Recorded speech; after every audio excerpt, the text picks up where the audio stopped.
I'm going to make sure I get the colors because they're in Korean. You can always tell, by the way, they show the player's nexus and then they show their face, so you can tell who's who that way. So top left corner in white is going to be Free. There's Free right there, and that means top right corner in blue is going to be the winner of the first game, which is JangBi, and there he is right there in his slick Samsung uniform. Yeah, before I get too started into this, real quick, first of all, Diggity gave a shout out to our Jamaican fans, and someone made a comment on that video, so I'm going to make a shout out now to the Australian fans that we have. Someone said, oh, you have fans in Australia too. So what's up to all of Australia, every last square centimeter of Australia, hello. And also a little bit of a shout out to Crypto and all of our fans chilling over in Manhattan as well. Very cool city, by the way, fun place to be. Anyways, moving on. Oh, one more thing. Sorry. I've been meaning to say this for a little while too. If you are watching this on some other random site, then they probably have not asked me permission to use this or to put it on their site. Especially, I freaking hate when people steal my content, basically, and then go and put ads on it and make money off of it. Okay, especially there's a certain site, .info, that I yelled at, and they didn't even ask me for permission after I told them that they hadn't asked me for permission, and just said, oh, I'll give you credit, and then now they're selling t-shirts or some stupid crap like that. So I'm not going to mention the names of any of the places that I found, because then I might give them publicity, and I don't want to do that. So if you're watching this and you've been watching it on some random site that just jacks our videos, please don't support them. SC2GG.com. Radival is now pretty much regularly, I'm not speaking for him, that I'm not going to guarantee he's going to keep doing this, but he has been at least every single day updating all of our videos on the front page so you can know what games have come out. So SC2GG.com, you can go and find our games there. The only two that have consulted me are SC2Pod. They consulted me a long time ago, although I have been meaning to ask them to at least link to SC2GG because they have ads on there too now. But for the record, you know, don't spam them or anything like that because they did ask me. Also, gameplayers.se, they also have talked to me before as well. So, you know, they're not included in my animosity.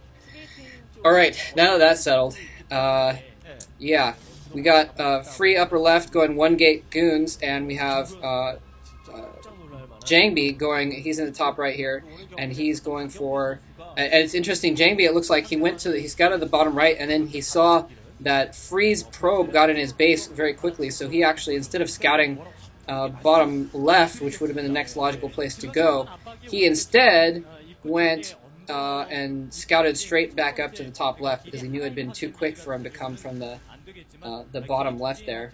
And so, very smart by JangBi's just been playing really, really smart lately. I'm really kind of impressed. I actually haven't really liked JangBi in the past. I've always kind of thought of him as this second-rate Protoss, and people say, oh, he's better than Stork in practice. And I'm like, well, he doesn't play that well in reality, but who knows, maybe they were right all along, because JangBi has been playing really, really dang well lately. And I've just been really impressed with him. I'm not going to give him any sort of really, really high stat. Oh, crap, my phone, hold on a second. Okay, I know that didn't seem like any time at all to you, but I'm back now. So, although they might call back, so I might have to interrupt again. In any case, I thought it was kind of interesting. Yeah, first of all, we saw JangBi. He got his two gateways there because he didn't exactly know what was going on. That's kind of a safer thing, because that way, if you have two gateways and they do a two-gate rush, you can survive it okay. But he saw that JangBi didn't have. I'm sorry, he saw that Free didn't have the two gates, and he was going straight to tech. So he didn't really do much. He just went straight to his Citadel as well. Although he made a lot of Zealots, and I think that's kind of interesting. I thought he would have teched more quickly. I'm not sure why he decided to make so many Zealots. But we'll see. I guess obviously he wanted them for defense. Maybe he lost his scouting probe over there in Free's base and wanted to make sure he had enough forces on the ground in case something happened there. Free now getting a third gateway, and this is very intriguing. Wow, yeah, usually they go 2 gates into robotics facility, and you don't see very much variation from that. At the very least, 2 gates into a citadel, and there's another phone call. Hold on, sorry. Okay, I'm back again. Sorry about that. Where was I? Sorry, I lost my train of thought from that phone call there. Oh yeah. So he got a 3rd gateway there, and that's kind of interesting. I mentioned this before. We saw a game not that long ago where Stork got beaten by someone. I think was it Pure? Ooh, a couple Dragoons venturing out to see what was going on.